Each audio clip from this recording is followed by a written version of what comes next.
창세기 18장 16절에서 33절까지의 말씀입니다. 16절입니다. 그 사람들이 거기서 일어나서 소돔으로 향하고 아브라함은 그들을 전송하러 함께 나가니라. 여호와께서 이르시되 내가 하려는 것을 아브라함에게 숨기겠느냐. 아브라함은 강다한 나라가 되고 천하 만민은 그로 말미암아 복을 받게 될 것이 아니냐. 내가 그로 그 자식과 권속에게 명하여 여호와의 도를 지켜 의와 공도를 행하게 하려고 그를 택하였나니 이는 나 여호와가 아브라함에 대하여 말한 일을 이루려 함이니라. 여호와께서 또 이르시되 소돔과 고모라에 대한 부르짖음이 크고 그 죄악이 심히 무거우니 내가 이제 내려가서 그 모든 행한 것이 과연 내게 들린 부르짖음과 같은지 그렇지 않은지 내가 보고 알려 하노라. 그 사람들이 거기서 떠나 소돔으로 향하여 가고 아브라함은 여호와 앞에 그대로 섰더니 아브라함이 가까이 나와 이르되 주께서 의인을 악인과 함께 멸하려 하시나이까. 그 성중에 의인 50명이 있을지라도 주께서 그곳을 멸하시고 그 50의인을 위하여 용서하지 아니하시리이까. 주께서 이같이 하사 의인을 악인과 함께 죽이심은 부당하오며 의인과 악인을 같이 하심도 부당하니이다. 세상을 심판하시는 이가 정의를 행하실 것이 아니니까. 여호와께서 이르시되 내가 만일 소돔 성읍 가운데에서 의인 50명을 찾으면 그들을 위하여 온 지역을 용서하리라. 아브라함이 대답하여 이르되 나는 티끌이나 재와 같사오나 감히 주께 아뢰나이다. 50의인 중에 5명이 부족하다면 그 5명이 부족함으로 말미암아 온 성읍을 멸하시리이까. 이르시되 내가 거기서 45명을 찾으면 멸하지 아니하리라. 아브라함이 또 아뢰어 이르되 거기서 40명을 찾으시면 어찌하려 하시나이까. 이르시되 40명으로 말미암아 멸하지 아니하리라. 아브라함이 이르되 내 주여 노하지 마시옵고 말씀하게 하옵소서. 거기서 30명을 찾으시면 어찌하려 하시나이까. 이르시되 내가 거기서 30명을 찾으면 그리하지 아니하리라. 아브라함이 또 이르되 내가 감히 내 주께 아뢰나이다. 거기서 20명을 찾으시면 어찌하려 하시나이까. 이르시되 내가 20명으로 말미암아 그리하지 아니하리라. 아브라함이 또 이르되 주는 노하지 마옵소서. 내가 이번만 더 아뢰리이다. 거기서 10명을 찾으시면 어찌하려 하시나이까. 이르시되 내가 10명으로 말미암아 멸하지 아니하리라. 여호와께서 아브라함과 말씀을 마치시고 가시니 아브라함도 자기 곳으로 돌아갔더라. 아멘. 저는 본문의 말씀을 가지고 이런 사람 어디 없나요? 이런 사람 어디 없나요? 라는 제목으로 말씀을 나누겠습니다. 여러분 오늘 말씀 딱 읽으시면서 이 말씀은 소돔과 고모라 성을 위하여 하나님 앞에서 중보 기도하고 있는 아브라함의 모습이지라고 알고 계실 겁니다. 그래서 많은 설교도 들으셨고 강의도 들으셨을 겁니다. 저 역시도 이 말씀을 그렇게 알고 있습니다. 그래서 여러분 제가 말씀 앞에 섰을 때 선입견을 쫙 빼고 읽고 또 묵상하고 연구하는데요. 그 어느 때보다도 제 눈과 마음을 사로잡았던 말씀이 있는데 그 말씀이 바로 17절입니다. 17절 한번 들어보십시오. 여호와께서 이르시되 내가 하려는 것을 아브라함에게 숨기겠느냐. 내가 하려는 것을 아브라함에게 숨기겠느냐. 여러분 하나님께서 가시는 길을 멈추고 뒤돌아서서 아브라함에게 들려주시는 것 같습니다. 지금 이 모습은 하나님께서 아브라함에게 당신의 속마음을 털어놓는 것과 같이 느껴집니다. 여러분 어떠세요? 누구에게도 속마음을 털어놓을 때가 있고 또 그렇게 하지 못할 때가 있지 않습니까? 보통 나의 힘든 이 상황을 상대방에게 털어놓지 못하는 이유들 중에 한 가지는 혹여라도 내가 가지고 있는 이 부정적인 감정이 상대방에게도 전이 될까 봐 염려가 되어서 혼자서 끙끙하는 경우도 있습니다. 또 굳이 말해서 뭐 할까? 그런 생각을 하기도 하죠. 대부분 속마음을 털어놓지 못하는 경우는요, 상대방이 신뢰가 가지 않기 때문인 것이죠. 이런 관점으로 보면 아브라함 굉장히 부럽습니다. 하나님께서 아브라함을 너무나도 신뢰하여서 지금 속마음을 털어놓고 있고 하나님의 계획을 말씀하고 있는 이 모습이 하나님, 저에게도 저의 삶 가운데 이런 은혜가 있었으면 좋겠습니다 라고 기도가 되더라고요. 그러면서 하나님 나를 어떻게 생각하실까? 신뢰할 만하실까? 하나님의 속마음과 계획을 말씀하실 정도로 믿음이 가실까? 이렇게 여러 가지로 생각이 확장되더라고요. 하나님이 하려는 것을 내가 아브라함에게 숨기겠느냐? 만약 하나님이 하려는 것을 우리가 알 수만 있다면 얼마나 감격스러울까요? 여러분은 어떨 것 같으세요? 아모스 3장의 말씀에 보면 이런 말씀이 있습니다. 주 여호와께서는 자기 비밀을 그 종 선지자들에게 보이지 아니하시고는 결코 행하심이 없으시리라. 무슨 말이에요? 아모스 선지자를 통해서 하나님 어떤 분이세요? 자기 비밀을 종들에게 보이시고 행하시는 분이세요. 하나님은 동력자로 생각하고 그 비밀을 밝히신다는 거예요. 하나님의 계획은 주님의 백성들에게 공개되어 있다는 말씀입니다. 그렇다면 그분의 뜻을 알고 모르는 것은 하나님의 문제가 아니라 그 뜻은 공개되어져 있고 행하시는데 우리가 알지 못하는 것은 하나님이 아닌 우리의 문제라는 것을 알 수가 있습니다. 하나님은 지금 아브라함에게 자신의 비밀을 들려주고 있습니다. 아브라함은 하나님의 계획을 공유할 수 있는 존재입니다. 하나님의 계획을 숨기지 않는 사람, 아브라함인 것이죠. 아브라함이 얼마나 신뢰가 갔으면요. 얼마나 하나님이 가깝게 여기셨으면 이 비밀을 말해도 마음 놓을 수 있으면 이렇게 하셨을까요? 아브라함은 구약 성경에서 하나님의 벗, 하나님의 친구라고 불림을 받았던 유일한 인물입니다. 그래서일까요? 하나님은 아브라함에게 자신의 계획을 숨기지 않습니다. 내가 아브라함에게 숨기겠느냐? 여러분, 그런데요, 참으로 놀라운 말씀이 있습니다. 요한복음 15장 말씀인데요, 이 요한복음 15장 말씀을 함께 읽어보도록 하겠습니다. 14절에서 15절 말씀입니다. 함께 읽습니다. 시작. 너희는 내가 명하는 대로 행하면 곧 나의 친구라. 이제부터는 너희를 종이라 하지 아니하리니 종은 주인이 하는 것을 알지 못함이라. 너희를 친구라 하였노니 내가 내 아버지께 들은 것을 다 너희에게 알게 하였습니다. 여러분, 예수님의 말씀입니다. 예수님은 제자들에게 나의 친구라고 말씀하고 있습니다.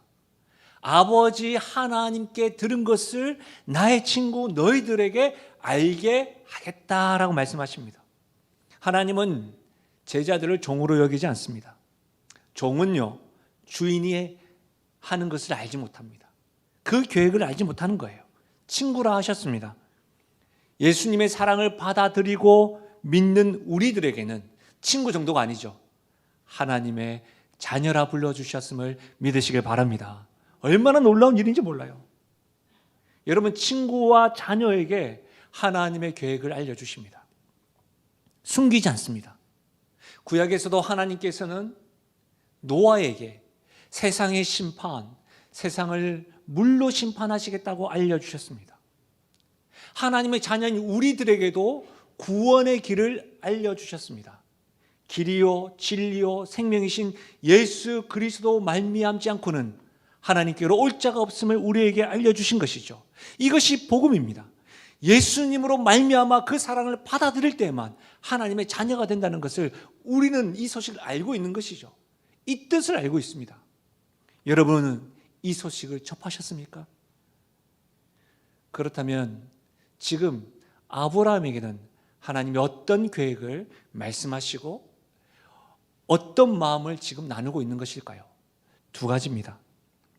첫 번째로는 아브라함과 그의 후손들을 향한 복을 말씀하십니다. 여러분, 이 약속은 우리가 아브라함을 지금 14번째 배우고 있는데 새로운 것이 아니지 않습니까? 천하 만민이 아브라함으로 인하여 복을 받을 것이라고 하는 이 약속은 반복해서 들려주고 있는 약속입니다. 두 번째는요, 소돔과 고모라의 멸망, 심판하실 계획입니다. 여러분, 하나님의 계획을 숨기지 않는 사람 아브라함, 우리는 그를 믿음의 조상이라고 부릅니다. 이 믿음의 조상이라는 의미는 어떤 말이냐면 하나님께서 아브라함을 통하여 세상에 베푸시기 위하여, 그 복을 베푸시기 위하여 내가 아브라함을 택하였다. 그래서 믿음의 조상이 된 거예요. 아브라함의 믿음이 너무 좋아서 믿음의 조상이 된 것이 아니라 하나님이 아브라함 너를 통하여 나의 복을 세상에 전하겠다. 그래서 택한 거야. 그래서 믿음의 조상인 것이죠. 복의 통로가 됐다는 의미입니다. 우리는 축복의 통로 이런 말 굉장히 좋아하잖아요. 그 찬양도 막 하지요. 이런 축복의 통로가 되는 것에 대해서 좋아하고 듣기를 즐겨하지만 이 복의 통로가 된다는 것은 이 말에는요 사명이 포함되어 있습니다. 사명자로서 책임을 가져야 한다는 말입니다. 다시 말하면 하나님께서 아브라함에게 복과 사명을 허락해 주셨는데 예수님의 친구요 하나님의 자녀인 우리들과 그 사명과 책임감은 교회에게 이어지고 있다는 사실입니다. 여러분 이 사실 꼭 기억해야 돼요. 복의 통로로서 하나님이 우리를 불러주셨는데 그것으로 끝나는 것이 아니라 사명과 책임감이 아브라함에서부터 믿음의 자손이 우리들에게, 교회에게까지 이어졌다는 거예요. 제가 이번 주에 성산교회 담임 목사님 부재할 때에 우리 교회 임시당회장으로 계셨던 분, 그 성산교회 담임 목사님의 설교집 5권과 성산교회가 지금 40주년이 되었대요. 그래서 그 40년사 책을 선물 받았습니다. 실제로 2016년도에 저에게는 저기 서울시민교회 40년사 책도 있는데요. 이렇게 따지고 보니까 여러분 다음 달이죠. 12월 6일 주일날 우리 영신교회도 49주년 설립 기념 주일 예배를 지키게 됩니다. 주변에 있는 교회들 뿐만 아니라 우리 교회도 지금까지 이렇게 온 것은 하나님의 은혜입니다. 하나님의 도우심이 없었다면 어째 되었을까요? 49년 동안 있었던 이야기들 세세하게 다 알지 못하지만 분명한 것은 하나님의 은혜요 믿음의 선배들의 수고 때문임은 부인할 수가 없습니다. 저는 여러분 올해가 49주년이고 내년이 50주년이고 그 다음에가 51주년, 해가 거듭할수록 사랑하는 영신교회가 더더욱더 하나님의 기쁨이 되는 교회가 될 줄로 믿습니다. 교회뿐만 아니라 우리 성도가 하나님의 기쁨이 되는 성도 되시기를 주의 이름으로 축복합니다. 여러분 49년 전에 믿음의 선배들이 하나님의 계획을 알고 복음의 비밀을 맡은 자로 이 교회를 세우고 또 이렇게 영신교회 역사를 이어나가고 있는데요. 그 역사를 우리가 이어나가고 있는데 오늘 말씀을 통해서 복의 통로로서 우리 교회는 이 사명을 잘 감당하고 있는지, 우리는 책임 있는 그리스도인과 교회로 자리매김하고 있는지 오늘 본문을 통해서 3가지의 질문을 교회와 성도들이 스스로 대답해 보십시오. 그리고 하나님의 음성에 귀 기울이는 그런 은혜가 있기를 바랍니다. 첫 번째로는 하나님의 계획을 들은 우리의 사명으로 다음 세대에게 하나님의 약속을 가르쳐 지키게 하고 있습니까? 다시요. 다음 세대에게 하나님의 약속을 가르쳐 지키게 하고 있습니까? 복의 통로로서 말이죠. 여러분 소돔과 고모라의 심판의 메시지는 아브라함의 입장에서는 새로운 말씀이었습니다. 그리고 그가 들었던 말씀이 뭐죠? 믿음의 조상으로 복의 통로가 될 것이라고 하는 그 말씀, 이 말씀은 새로운 말씀이 아니죠. 반복적으로 들었던 말씀입니다. 그런데요, 그 약속의 말씀에 지금과는 다르게 하나님이 구체적인 사명을 심어서 말씀을 전하고 있는데요. 그 말씀이 18절에서 19절입니다. 들어보십시오. 아브라함은 강대한 나라가 되고 천하 만민은 그로 말미암아 복을 받게 될 것이 아니냐.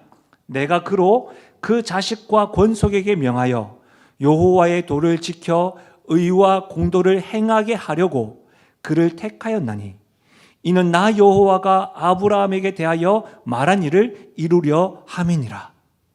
이는 무슨 말입니까? 천하 만민이 아브라함으로 인하여 복을 베푸시기 위하여 하나님이 믿음의 조상으로 아브라함을 불렀다는 것이죠. 이것이 믿음의 조상이라는 의미라고 했습니다. 축복의 통로의 의미라고 하였습니다. 그런데 말씀을 자세히 보면 복을 받게 하려고 택하여 부르셨다는 것으로 끝나지 아니하고 부르신 사명을 들려주시죠. 그로 아브라함으로 그 자식과 권속에게 명하여 여호와의 도를 지켜 의와 공도를 행하게 하려고 내가 아브라함을 택하여 불렀다고 말씀하고 있는 거예요. 하나님께서 아브라함을 택하여 부르신 것은 자손과 땅과 복의 근원이 되는 그 세 가지의 복을 위해서 너만 그렇게 받아라 라고 하는 것이 아니라 자손들 역시도 그 복을 누릴 수 있도록 너는 복의 통로로서 책임을 다하게 하기 위하여 내가 너를 특별히 불렀다라는 말씀인 거예요. 이것은 하나님께서 아브라함 개인을 부르셔서 복의 통로로 되는 것으로 끝나는 것이 아니라 그의 자손들이 거룩한 백성으로 하나님 나라의 비전을 말씀하시는 거예요. 여러분 명심하십시오. 하나님께서 우리를 구원하신 것은 개인의 구원으로만 국한되지 않습니다. 혼자만의 복을 누리는 자로 부르신 것이 아닙니다. 혹 우리가 예배드리는 중에 홀로 신앙생활 하시는 분들 계시지요? 하나님께서 여러분을 택하여 부르신 것은 여러분만 구원받게 하기 위해서 부르신 것이 아니라 여러분이 복의 통로가 되어서 여러분을 통하여 여러분의 가정, 여러분의 직장, 여러분이 있는 곳에서부터 하나님의 나라의 비전을, 사명을, 그 책임을 꿈꾸게 하시기 위해서 주셨다는 거예요. 사랑하는 여러분, 하나님은 동일하게 하나님 나라의 이와 같은 꿈을 하나님의 자녀인, 동력자인 우리에게 들려주셔서 함께 꿈꾸시는 거예요. 내가 나의 하려는 것을 숨기겠느냐? 여러분, 이 말씀이 어떻게 들리십니까? 감격되지 않으신가요? 설레지 않으신가요? 사랑하는 여러분, 하나님의 전적인 은혜로 부르심을 받아 개인적인 구원에만 머무르시면 안 됩니다. 자녀들과 다음 세대들에게 가르쳐 지키게 함으로 하나님 나라의 비전을 이룰 수 있기를 바랍니다. 여러분, 신앙생활을 개인에게만 머물러서는 안 됩니다. 개인에게서 자녀에게로, 그 자녀들이 거룩한 백성으로, 하나님 나라의 백성으로 확장되어야 되는 것이죠. 그래서 여러분, 지혜서라고 하는 잠언에는 이런 말씀도 있습니다. 22장입니다. 마땅히 행할 길을 아이에게 가르치라. 그리하면 늙어도 그것을 떠나지 아니하리라. 이를 위하여 우리들은 자녀들을 부지런히 가르쳐야 합니다. 여러분, 지적인 체험만이 아닙니다. 어떻게 해요? 지켜 행하는 데까지 인도해야 합니다. 이를 위하여 힘써야 합니다. 이것이 여러분 부모의 역할입니다. 이것이 교회의 사명입니다. 여러분, 현재 코로나로 인하여 오랜 시간 동안 주일학교도 참석하지 못하고 가정에서 아이들과 함께 보내신 여러분 부모님들 잘 들으셔야 됩니다. 온라인에서 예배 드리는 분들도 잘 들으셔야 됩니다. 아이들은요, 시스템과 환경의 영향을 받습니다. 그건 부인할 수가 없습니다. 그러나 자녀들에게 가장 큰 영향력의 대상은 부모님입니다. 부모가 아이들에게 믿음의 세대로 바로 서야 합니다. 여러분, 코로나 이전보다 아이들과 함께하는 시간이 많으셔서 굉장히 힘드시죠? 그러나 여러분, 생각을 한번 반대로 해보십시오. 아이들의 신앙교육의 교사로서 이때야말로 서야 된다는 것을 여러분 분명히 아셔야 됩니다. 이제는 다른 사람에게 밀렸죠? 그 일주일에 한 번 예배 드리는 것으로 여러분 잘하고 있는다고 생각하셨죠? 그게 아니라는 거예요. 코로나 전과 후에 우리 아이들의 영적 상태는 부모님에게 달려 있습니다. 부담되십니까? 부담 가지셔야 합니다. 부모로서의 책임이요, 사명입니다. 여러분, 신방을 할 때 가정에 방문하거나 여러분을 만나서 대화를 하다 보면 아이들을 위해서 집안 환경을 바꿔놓으라고 이야기하시는 분들 듣습니다. 곳곳에 좋은 책을 사주고 먹는 것에서부터 옷 입는 것까지 신경을 아주 많이 쓰시는 것도 보았습니다. 유치원에서부터 학원에 이르기까지 좀 더 좋은 곳으로 보내기 위하여 많은 비용을 지불하는 것도 서슴지 않는 부모님의 열심도 보았습니다. 이뿐입니까? 손자와 손녀를 위해서 수고를 아끼지 않는 조부모님의 사랑도 보았습니다. 다 좋습니다. 왜냐하면 사실 저 역시도 제 자녀에게는 할 수 있는 모든 것을 다 하고 싶은 것이 사실입니다. 그러나 여러분, 정작 하나님에 대해서, 믿음에 대해서, 하나님을 사랑하고 사람을 사랑해야 되는 마땅한 길에 대해서 우리가 전혀 투자하지 않고 강조하지 않고 가르쳐 지키게 하지 않는다면 죄송하지만 우리 모두 틀렸습니다. 부모로서 낙제점입니다. 부모가 바뀌어야 됩니다. 여러 가지 환경과 여러 가지 시스템이 필요합니다. 그러나 가장 중요한 것이 하나님이요, 신앙 중심의 양육을 하겠다고 우리 부모님 생각 바꾸셔야 됩니다. 행동 바꾸셔야 됩니다. 부모님의 생각과 행동이 바꾸어지는 것이 빠르면 빠를수록 좋다는 사실입니다. 사랑하는 여러분, 오늘 이 시간에 온라인과 현장에서 예배드리시는 부모님, 조부모님을 향하여 하나님께서 우리에게 들려주시는 말씀으로 알고 이 말씀을 다시 한 번 더 우리가 받겠습니다.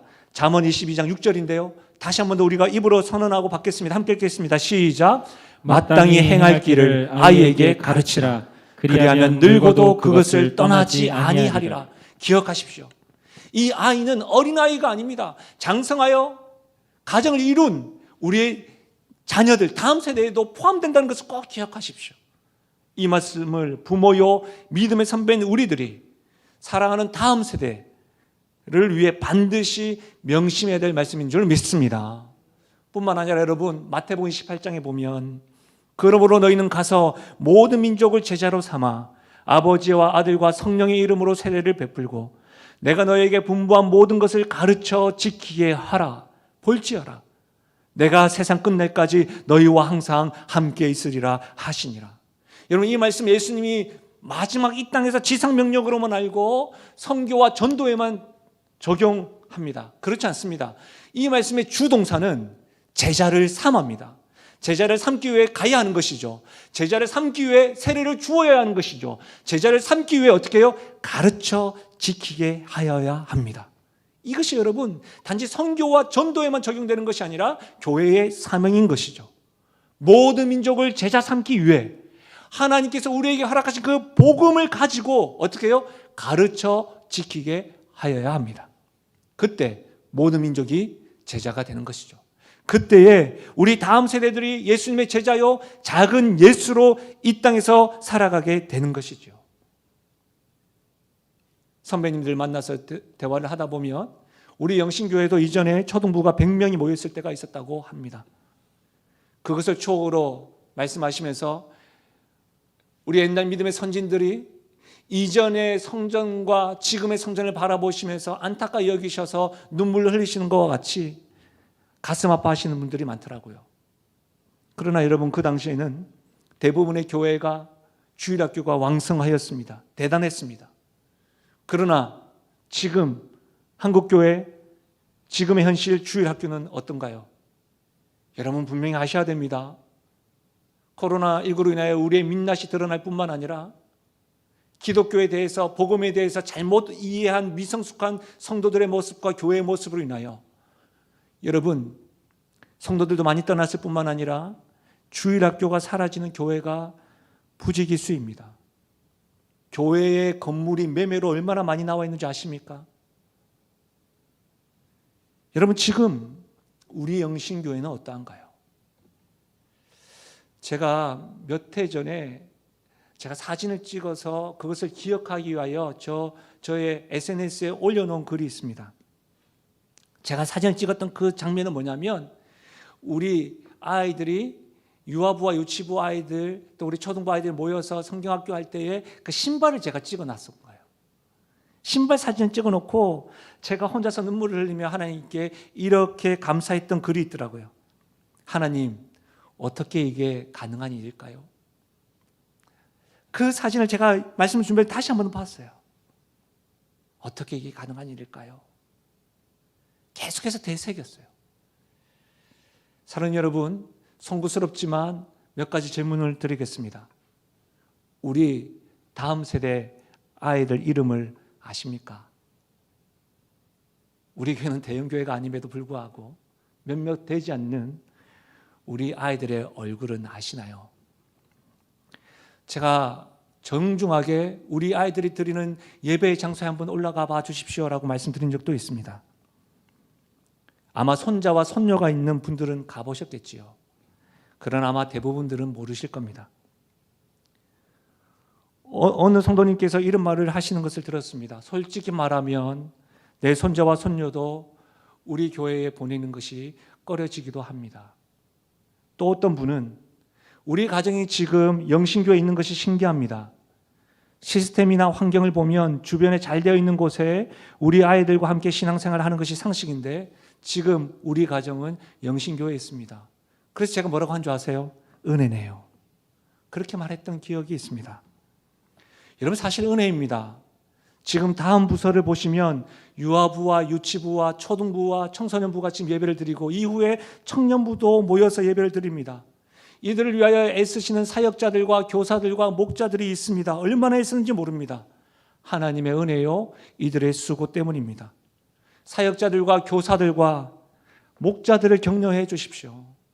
이들의 버팀목과 울타리가 되어 주십시오. 적어도 여러분, 우리 교회의 이 울타리 안에 있는 우리 다음 세대들은 믿음의 어른들의 든든한 울타리 안에서 하나님의 사랑과 그분의 말씀을 지켜 행하는 하나님의 사람으로 세워질 수 있기를 주의 이름으로 부탁드립니다. 여러분, 실제로 우리 교회의 성도들 대부분이 우리 교회 주변에 사시는 분들이 많이 안 계십니다. 이것이 현실입니다. 또한 다음 세대 구성원들을 보면 교회 주변에서 오는 아이들도 거의 없습니다. 교회 주변에서 다른 곳으로 이사를 하면서 다음 세대들이 떠나는 경우도 왕왕 있었습니다. 재미난 부분은 우리 영신교회 앞에 초등학교가 있습니다. 우리 영신교회 앞에 공원에서 젊은 부모들과 아이들이 뛰어놀지만 정작 교회에는 오지 않습니다. 여러 가지 상황들과 문제가 있겠지만 이것이 교회의 고민입니다.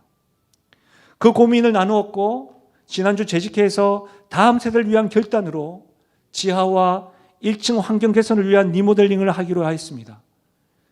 여러 생각들이 있겠지만 이 일에 함께 기도해 주십시오. 여러분, 다음 세대들에게 하나님의 약속을 지키게 하는 일과 교회가 이곳에 세워져서 지역 주민들을 향한 선교적인 차원으로서의 공간 활용을 위한 아이디어들과 마음을 모아 주십시오. 사랑하는 여러분, 하나님의 계획을 들은 우리의 사명으로 더 이상 미룰 수 없는 질문입니다. 어떤 질문요? 다음 세대들에게 하나님의 약속을 지키게 하고 있는가? 이 질문에 힘을 다해 최선을 다하고 있습니다. 이것이 우리 부모님의 고백이요, 교회의 결단이 되기를 주님의 이름으로 부탁드립니다. 두 번째로는요, 하나님의 계획을 들은 우리의 사명으로 책임 있게 기도하는 자리를 지키고 있습니까? 다시요, 책임 있게 기도하는 자리를 지키고 있습니까? 하나님은 아브라함에게 지금 소돔과 고모라를 심판하신다는 계획을 밝히셨습니다. 여러분, 그런데요, 그 계획을 밝히시면서 하나님의 말씀에 좀 의아하고 질문이 생기는 말씀이 있는데 21절입니다. 내가 이제 내려가서 그 모든 행한 것이 과연 내게 들린 부르짖음과 같은지 그렇지 않은지 내가 보고 알려 하노라. 여러분, 이 말씀에 질문을 하게 됩니다. 왜 그렇습니까? 하나님은 소돔과 고모라에게 들리는 그 죄악의 부르짖음을 몰라서 현장 답사가 필요해서 가려고 하시는 걸까요? 우리가 다음 주에도 살펴보겠지만 창세기 19장에 보면 하나님께서 소돔과 고모라 땅에 잘 모르셔서 확인하시기 위하여 두 천사를 보내시는 걸까요? 여러분, 어떻게 생각하십니까? 하나님의 마음을 베드로후서 3장을 통해서 알 수가 있습니다. 주의 약속은 어떤 이들이 더디다고 생각하는 것 같이 더딘 것이 아니라 오직 주께서는 너희를 대하여 오래 참으사 아무도 멸망하지 아니하고 다 회개하기에 이르기를 원하시느니라. 그러나 주의 날이 도둑같이 오리니 그날에는 하늘이 큰 소리로 떠나가고 물질이 뜨거운 불에 풀어지고 땅과 그 중에 있는 모든 일이 드러나리로다. 왜 그렇다고요? 오직 주께서는 너희를 대하여 오래 참으사 아무도 멸망하지 아니하고 다 회개하기에 이르기를 원하시느니라. 사랑하는 여러분, 하나님께서는 소돔과 고모라의 죄악을 몰라서 현장 답사를 하신 것이 아닙니다. 심판 전에 기회를 주시는 겁니다. 어떤 기회요? 오래 참으사 아무도 멸망하지 아니하고 다 회개할 기회를 주시는 거예요. 그러나 소돔과 고모라는 두 천사가 갔을 때 하나님께서 돌이키고 회개할 수 있는 기회를 저버렸습니다. 발로 차버렸던 것이죠. 사랑하는 여러분, 우리 역시도 하나님 앞에서 범죄할 수 있습니다. 그 잘못에 대해서 하나님께서 분명하게 우리에게 심판의 메시지를 들려주실 때가 있습니다. 그 심판의 메시지를 들을 때에 너무나도 두려워서 책상 아래 두려워서 숨는 것이 아니라 지금 어떻게 되돌릴 수 있습니까? 말하며 귀 막는 것이 아니라 회개해야 합니다. 하나님 앞에 나아가 용서해 주십시오, 살려 주십시오라고 돌이켜야 합니다. 여러분, 그것이 살 길입니다. 하나님의 심판의 메시지가 들리는 것은 돌이키기를 바라는 하나님의 사랑의 음성이요, 하나님의 간절한 바람임을 믿을 수 있기를 바랍니다. 사랑하는 여러분, 아브라함은 소돔과 고모라 성에 대한 하나님의 계획을 듣고 지금 하나님 앞에 서 있습니다. 심판의 메시지가 개인에게 들릴 때는 어떻게 해야 돼요? 개인적인 회개가 필요한 것이죠. 나라와 공동체에 대한 그 심판이 들릴 때는 어떻게 해야 돼요? 그 계획을 들은 하나님의 백성이, 하나님의 자녀가, 교회가 책임감을 가지고 중보 기도해야 합니다. 이것이 그리스도의 사명이요, 교회의 책임입니다. 아브라함은 하나님의 계획을 듣고 하나님 앞에 소돔과 고모라 성에 의인 50명, 45명, 40명, 30명, 20명, 10명으로 말미암아 심판을 거두어 주시기를 간구하고 있습니다. 자신을 티끌과 재와 같이 비유하면서 겸손하게 하나님 앞에 서서 은혜를 구하고 있는 것이죠. 한 번의 기도로 끝나지 않습니다. 책임감을 가지고 끈질기게 가슴을 치며 애통하며 부르짖고 있는 것이죠. 이 아브라함의 기도에 보면, 기도의 초반부에 23절에 이렇게 기도합니다. 아브라함이 가까이 나아가 이르되 주께서 의인을 악인과 함께 멸하려 하시나이까. 아브라함은 지금 기도를 하고 있고 그 기도 응답의 근거를 자신에게 찾지 않습니다. 전적으로 하나님께 두고 있습니다. 아브라함은 자신의 기도로 하나님의 계획을 지금 수정하려고 하지 않습니다. 하나님의 계획에 자비와 은혜와 긍휼을 베풀어 주시라고 덧붙여 주시기를 기도하고 있는 것이죠. 어떤 이들은요, 자신의 기도로 하나님의 뜻을 돌이킬 수 있다고 확신하는 사람이 있습니다. 여러분, 그렇지 않습니다. 심지어 기도를 많이 하시는 분들 잘 들으세요. 어느 누구도 하나님도 여러분에게 그것을 주지 않았는데 스스로 감투를 가지시는 분이 계셔요. 내가 기도하는 사람이라는 것이죠.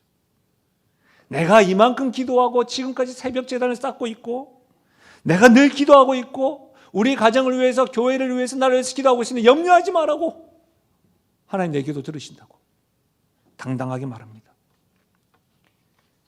그 마음은 이해가 되지만 이런 태도는 성경에서 말하는 기도를 오해하고 있는 겁니다. 타 종교에서나 샤머니즘적인 접근입니다. 하나님은 우리의 중심을 아십니다. 하나님 계획과 방법은 우리의 생각과 계획과 비교되지 않습니다. 그래서 여러분, 우리는 하나님 앞에 늘 겸손히 나아가 기도해야 합니다. 기도응답 역시 하나님의 은혜를 구하며 바라야 합니다. 아브라함의 기도의 응답의 근거 자신에게 찾지 않습니다. 자신이 이렇게 애통하고 끈질기게 무엇보다도 하나님, 내가 지금 저를 위해서 기도하는 거 아니잖아요. 하나님, 지금 내 조카 롯을 구원해달라는 거 아니잖아요. 소돔과 고모라를 위해서 기도하고 있지 않습니까? 누가 있어요, 하나님, 지금 소돔과 고모라를 위해서 기도하는 사람이? 그러니 들어주십시오, 그렇게 말하고 있지 않습니다. 주께서 기도의 응답을 하나님에게 찾고 있다는 거예요. 여러분에게 참으로 추천하고 싶고 꼭 읽으셨으면 좋겠다고 하는 기독교 고전 가운데 하나가 그리스도를 본받아라는 책이 있습니다. 그 저자 토마스 아퀴나스는 이렇게 말합니다. 기도의 태도에 대해서 두 가지가 있는데 하나는 겸손이고 또 하나는 용기다. 겸손과 용기의 덕이 없이는 아무도 기도의 사람이 될 수 없다고 하였습니다. 사랑하는 여러분, 하나님의 계획과 방법이 가장 합당할 뿐만 아니라 우리를 사랑하시는 하나님께서는 반드시 응답하신다는 그 신뢰를 가지고 용기를 가지고 하나님 앞에 서서 기도할 수 있기를 바랍니다. 어느 누구와도 비교되지 않고 어느 회사와 나라보다도 더 정확하고 확실한 하나님의 응답을 확신함으로 용감하게 하나님께 가까이 나아가 부르짖을 수 있기를 바랍니다. 사랑하는 여러분, 이 믿음을 가지고 내가 기도하고 기도의 대상 되시는 기도 응답의 근거가 되신 하나님 어떤 분이신지 우리가 입으로 한번 고백해 봤으면 좋겠는데요. 시편 145편이에요. 14절에서 18절까지의 말씀인데 이 말씀 우리가 한 목소리로 우리 하나님이 이런 분이시다라는 것을 우리가 목도하면서 함께 읽겠습니다. 시작. 여호와께서는 모든 넘어지는 자들을 붙드시며 비굴한 자들을 일으키시는도다. 모든 사람의 눈이 주를 앙망하오니 주는 때를 따라 그들에게 먹을 것을 주시며 손을 펴사 모든 생물의 소원을 만족하게 하시나이다. 여호와께서는 그 모든 행위에 의로우시며 그 모든 일에 은혜로우시도다. 여호와께서는 자기에게 간구하는 모든 자 곧 진실하게 간구하는 모든 자에게 가까이 하시는도다. 할렐루야. 우리 하나님 어떤 분이십니까? 모든 행위에 의로우시고 모든 일에 은혜로우시며 자기에게 간구하는 모든 자에게 우리 하나님 가까이 하시는 분이세요. 넘어진 자를 붙드시고 비굴한 자를 일으키시는 분이세요. 사랑하는 여러분, 이 하나님이 우리의 기도에 응답하시는 분입니다. 이 하나님은 우리에게 아들도 아끼지 않으신 분입니다. 그러니 사랑과 은혜가 풍성하신 하나님 앞에 나아가 부르짖을 수 있기를 바랍니다. 우리가 예배를 드리면서 봉헌하면서 불렀던 찬양, 주께 고함 없는 고로 복을 얻지 못하네. 사람들이 어찌하여 아랠 줄을 모를까. 우리가 찬양하였지만 우리 하나님께서 우리에게 말씀하시는 것 같지 않습니까? 주께 고함 없는 고로 복을 얻지 못하네. 사람들이 어찌하여 아랠 줄을 모를까. 아뢰면 복을 누리고 응답이 있는 길로 초청하시는 그 하나님의 손을 붙잡을 수 있기를 바랍니다. 특별히 여러분 책임감을 가지고 기도의 영역을 확장해 보십시오. 왜 그래야 됩니까? 우리 하나님이 온 세상의 구원자이시기 때문입니다. 하나님을 향해 늘 우리의 기도가 우리의 자녀, 가정에만 머물지 마십시오. 교회에만 머무는 것이 아니라 심판의 날에 하나님의 구원의 은혜가 필요한 곳으로 우리의 기도가 넓혀져야 합니다. 하나님 온 세상의 주인이시고 통치자이시기 때문입니다. 제가 책을 읽으며 재미난 예화를 하나 보았습니다. 영광이라고 하는 한 아이가 있는데 이 아이가 하루는 방문을 열어놓고 큰 소리로 기도하고 있었습니다. 하나님, 우리 아빠가 저에게 자전거를 사주도록 해주세요. 그때 할머니가 그 방 앞을 지나가다가 듣고 영광에게 묻습니다. 영광아, 무슨 일이야? 왜 그렇게 큰 소리로 기도하고 있니? 하나님은 기먹지 않으셨단다. 그랬더니 그 영광이가 하는 말입니다. 에이 할머니, 하나님은 들으시지만 아빠가 못 들으실까 봐 그렇게 큰 소리로 합니다. 여러분, 제가 이 예화를 읽으면서 생각하게 됐어요. 여러분, 우리의 기도를 들으시는 분 누구십니까? 하나님이십니까? 아니면 사람입니까? 여러분은 하나님께 들으시라고 기도하고 계십니까? 아니면 사람들에게 야, 저분 기도 잘한다, 칭찬을 듣고 싶어서 하십니까? 무슨 말이냐면 여러분 개인의 자녀와 가정을 위해서는 여러분 골방에서 기도하시는데 골방에서 공동체적인 기도 말고 골방에서 여러분의 기도의 영역은 열방을 향하여 우리와 동력하고 있는 교회와 선교사들과 기독교 단체를 위하여, 나라를 위하여, 위정자를 위하여 기도하시나요? 아니면 공동체적으로 기도할 때만 기도하시나요? 여러분의 기도를 누가 들으시나요? 사랑하는 여러분, 예수님의 이름으로 사랑하는 영신교회와 성도들뿐만 아니라 한국교회와 대한민국과 온 세계와 선교사들을 위하여 하나님의 계획을 알고 있는 우리들이 책임 있게 기도의 자리를 지킴으로 하나님의 영광과 뜻을 맛보아하는 우리가 되기를, 교회가 되기를 주의 이름으로 부탁드립니다. 마지막 세 번째예요. 하나님께서 우리에게 던지는 질문 같아요. 이 도시는 구원받을 수 있겠느냐? 이 도시는 구원받을 수 있겠느냐? 내가 아브라함에게 나의 생각을 숨기겠느냐라고 하는 그 하나님 계획 가운데 다음 세대에게 가르쳐 지키는 양육을 하고 있느냐, 책임 있게 기도의 자를 지키고 있느냐라고 하는 것은 이 본문에서 우리에게 던지는 질문인데 하나님이 직접 우리에게 하시는 질문 같아요. 이 도시는 구원받을 수 있겠느냐? 여러분, 소돔과 고모라가 하나님의 심판을 받을 때에 롯은 소돔과 고모라에서 건짐을 받았습니다. 그러나 성경 어디에서도 이 롯의 의로움을 기록하고 있지 않습니다. 그러나 하나님께서 롯의 구원을 하실 때에 아브라함을 생각하신 것으로 말씀은 전하고 있습니다. 19장 29절인데요. 하나님이 그 지역의 성을 멸하실 때, 곧 롯이 거주하는 성을 엎으실 때에 하나님이 아브라함을 생각하사 롯을 그 엎으시는 중에서 내보내셨더라. 하나님의 심판으로 소돔과 고모라 성을 멸망하였지만 그러나 하나님은 아브라함을 생각해서 그 땅에서 롯을 구했다는 거예요. 롯의 구원은 전적으로 하나님의 은혜요, 아브라함 때문인 것이죠. 또한 소돔과 고모라에 멸망한 것은 전적으로 그들의 죄악 때문입니다. 그러나 오늘 말씀을 통해서 결정적인 것은 뭐예요? 의인 10명도 없었기 때문입니다. 아브라함은 계속해서 숫자를 줄여가면서 하나님께 기도하였죠. 마지막으로 회개하고 하나님의 은혜를 구하는 의인 10명 있으면 하나님 어찌하겠습니까? 그때 하나님이 내가 10명이 있어도 멸하지 않겠다고 하셨죠.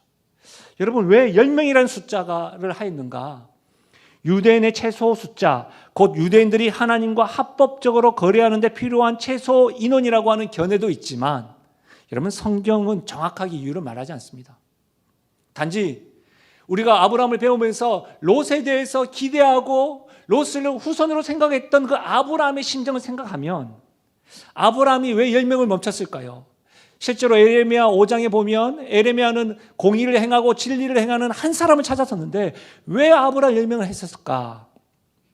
적어도 여러분 보세요. 롯의 아내, 2 아들, 결혼한 2딸, 2 사위, 그리고 아직 결혼하지 않은 2딸, 이렇게 생각한 걸까요? 적어도 아브라함 생각했을 때 롯의 가정을 생각하면서 의인 10명은 있지 않겠는가 생각했는지 모릅니다. 어쨌든 아브라함은 숫자를 줄여가면서 기도하였습니다. 그런데 여러분, 아브라함이 하나님 50명, 45명, 40명 이렇게 숫자를 줄여가면서 기도하고 있는데 저는요, 정작 하나님께서 그런 사람을 찾고 계신 것처럼 느껴지는 이유는 뭘까요? 회개하고 하나님의 은혜를 구하는 10명, 그 10명을 하나님께서 찾고 있는 것처럼 계속해서 이 말씀이 다가오는 이유는 뭘까요? 아마도 그것은 구약과 신약에 하나님의 마음이 기록되어져 있는 것 때문일 겁니다. 들어보십시오. 에스겔 33장입니다. 너는 그들에게 말하라. 주 여호와의 말씀이니라. 나의 삶을 두고 맹세하노니 나는 악인이 죽는 것을 기뻐하지 아니하고 악인이 그의 길에서 돌이켜 떠나 사는 것을 기뻐하노라. 이스라엘 족속아 돌이키고 돌이키라. 너희 악한 길에서 떠나라. 어찌 죽고자 하느냐 하셨다 하라. 사랑하는 여러분, 저는 아브라함보다 더 간절함으로 하나님께서 우리에게 물으시는 것 같아요. 이 도시는 구원받을 수 있겠느냐? 이 도시에 회개하고 하나님의 은혜를 구하는 10명 있느냐? 이렇게 들립니다. 심지어 이렇게도 들립니다. 영신교회가 있는 목동, 신정동, 구원받을 수 있겠느냐? 저와 여러분의 이름을 부르면서 상호야, 너가 있는 가정은 구원받을 수 있겠느냐? 매사에 만나는 너와의 만남들은 구원받을 수 있겠느냐? 사랑하는 여러분,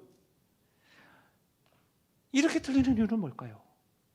하나님은 당신의 비밀과 계획을 말씀하시면서 이 도시가 구원받을 수 있겠느냐라고 하는 질문 앞에 아브라함처럼 혹여라도 내 앞에 다음 세대를 가르쳐 지키게 하는 사람, 책임감을 가지고 하나님 앞에 서서 중보기도하는 사람, 이런 사람 없느냐? 이렇게 질문하는 것처럼 들립니다. 이런 사람 없느냐? 이 도시를 웬망해서 내 앞에 설 사람 없느냐? 이렇게 말이죠. 여러분은 이 질문 앞에 어떻게 답하시겠습니까? 말씀을 마무리하겠습니다.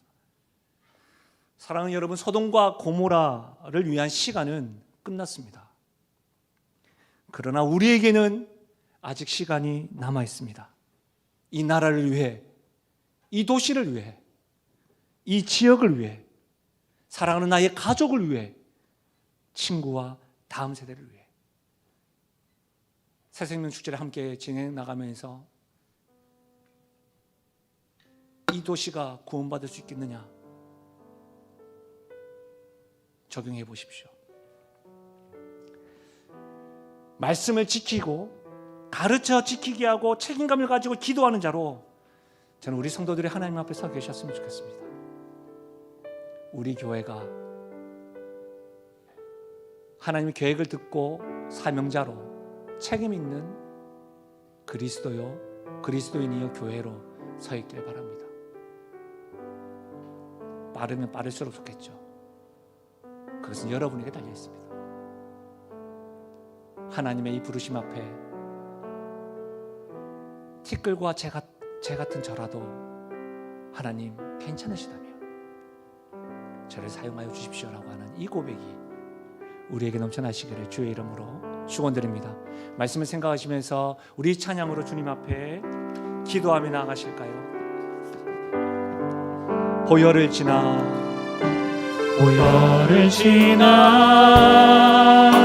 하나님 품으로, 보혈을 지나 아버지 품으로, 보혈을 지나 하나님 품으로 한 걸음씩 나아가네. 존귀한 주보혈이, 존귀한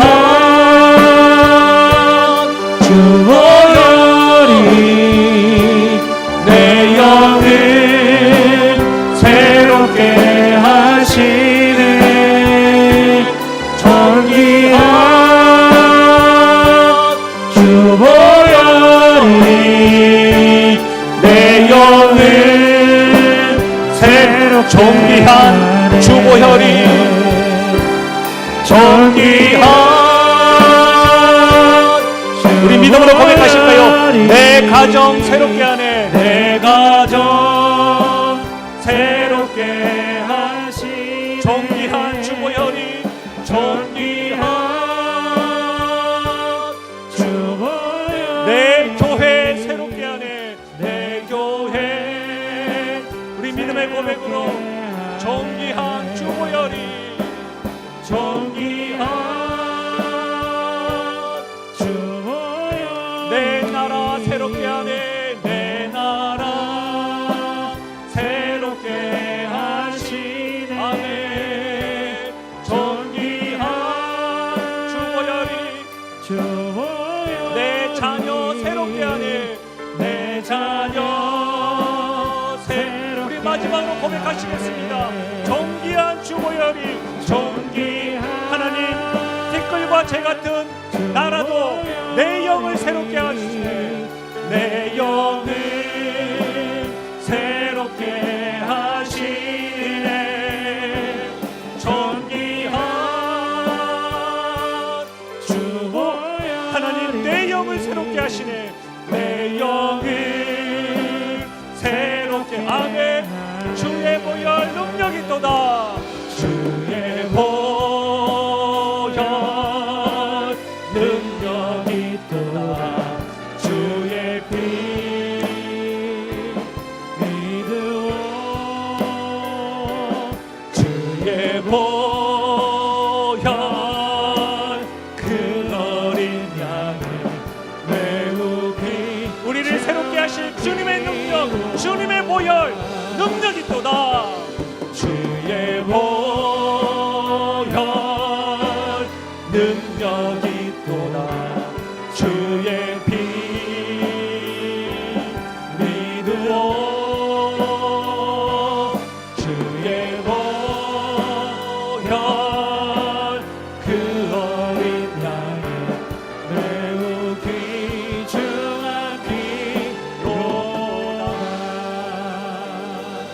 내가 아브라함에게 내 뜻과 계획을 숨기겠느냐?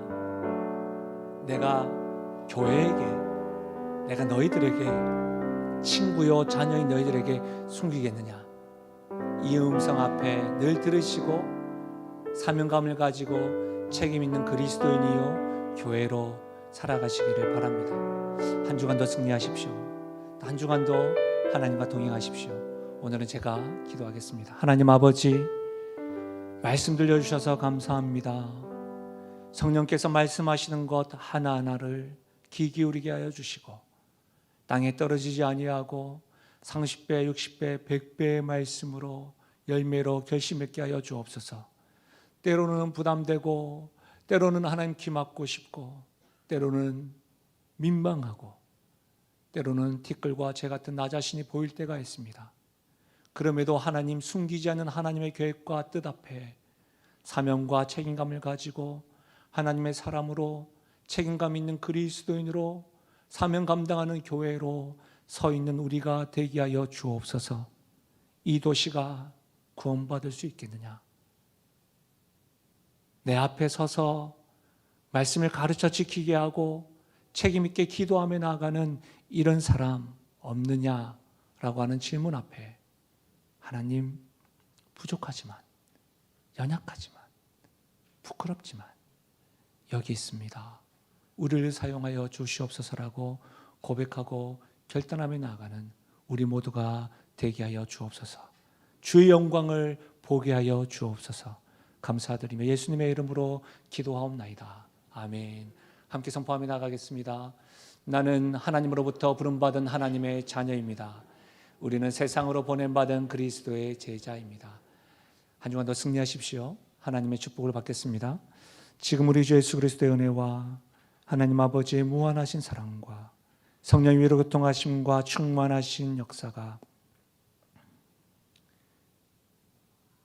하나님께서 숨기지 않는 뜻을 알고 그 뜻 갖고 하나님 앞에 당당하게 서기로, 책임 감당하기로, 사명 감당하기로, 그래야 하나님의 영광을 보는 은혜가 있는 자로 서기로 작정하고 다짐하며 나아가는 사랑하는 성도들의 머리 위와 그들의 가정과 생업 위에, 특별히 사랑하는 다음 세대 위에 지금부터 영원토록 함께 하시기를 축원하옵나이다. 아멘.